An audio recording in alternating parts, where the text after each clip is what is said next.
But let's talk about The Black Phone, which is actually Scott Derrickson's latest film. As we know, Scott Derrickson was going to do Doctor Strange 2 due to creative differences and all of that. We saw him pretty much leave that project, and now he came to do The Black Phone, and very much so excited for that. So The Black Phone is actually based on an original short story by Joe Hill. Joe Hill actually is Stephen King's son, and this collection of stories he made, The Black Phone stood out the most during this time, and I can see why. I will make a video separately about the story in itself and the differences between the movies. Stay tuned for that, as well as an ending explained pretty soon this week also. So it's Black Phone week, it's Stranger Things week, it's Obi-Wan, it's a lot of stuff. Summer's jam-packed, and we're covering it all, so make sure you're subscribed to know when all those videos drops. But let's just talk about the quick review for The Black Phone. So pretty much like I said, Scott Derrickson's here. Cargill, who also helped wrote for him during Doctor Strange, and also they collaborated together for Sinister, are back working together. And I think the two, Derrickson and Cargill, work so great together, and I'm excited to see them in this. But I think the story that Joe Hill crafted as well, making it the foundation, the base of it all, just delivers so well. I love also Derrickson's religion, faith, and all of that he throws into the movies that he does as well, and very much so see so much of all three of these different writers putting their little input into each of these things, making one whole story with this movie. And the acting as well in this, the amazing, like the child actors in this did an amazing job at what they had to do, especially the main boy Finney and his sister. I think they did such a great job with it. Ethan Hawke, of course, plays the grabber in this, the main antagonist, who is out there pretty much taking little boys, and it very much so sets such a very horrific, like realistic, gritty tone to it all. And like it's just I can't even explain what this movie's gonna make you feel. But like I said, I think that they did the horror elements just right here. I think that they did such a great job at bringing the horror elements here, because even though the film doesn't really rely on jump scares or anything like that, the feeling of dread that you see these characters have as well, and just this sort of like insufferable not knowing what was going to happen to them, and you don't even know as well either if the things that they're doing are going to be the correct things or not, because you have this kid trying to escape from this madman, and this madman has like you have no clue what he's trying to do at all either. So it really leaves you on the edge of your seat, because you have no idea of what's to come. And I think the world that was crafted in this as well was very well done. Even though it was crafted in such a short time, I think they did such a great job compared to other movies and franchises that try to craft worlds. I think this one was done beautifully done.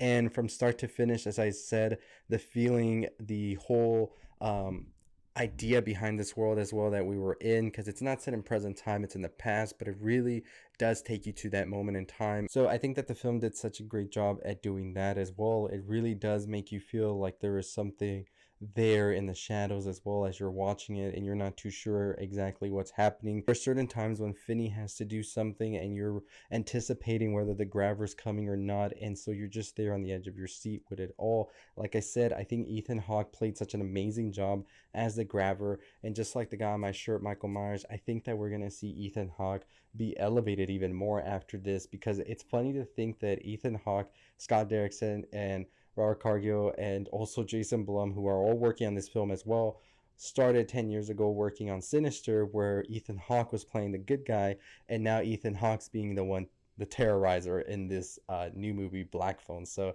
I thought that was hilarious to think about, and I'm just so excited for this movie and to see it again.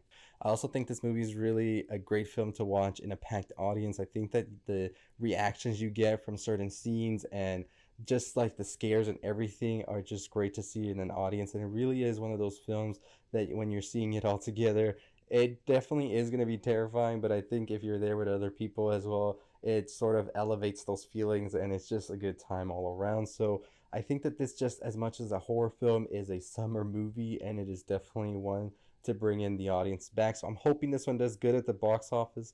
I know we saw like Lightyear last week, kind of, yeah, but I think Black Phone, the hype it's been getting, the 100% on Rotten Tomatoes still, as of me recording this, is insane, and I definitely agree it's high up there. definitely one of the best horror films of 2022 so far, and definitely one of the best horror films in the 2000s for sure. I think this is going to be a classic, no doubt about it.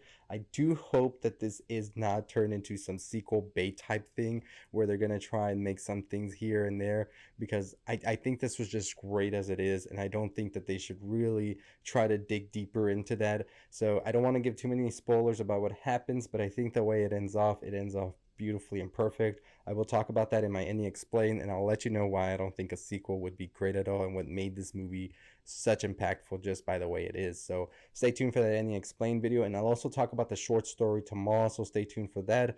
I do have a video as well on another movie coming out this weekend that's a big change of pace from this one, which is Marcel the Shell with Shoes On, which I also enjoyed. So stay tuned for that review and check it out if you haven't already. But as always, that is going to do it for me. Let me know what you thought about The Black Phone. I definitely recommend going to see this in theaters. It is one of those movies that you just have to be there in the audience, submerged and completely into the movie to really enjoy as much as you should. So definitely let me know your thoughts and your opinions after you've seen it. And yeah, that's going to do it for me. If you haven't already, hit that subscribe button down there. Make sure you hit that notification up here or over here.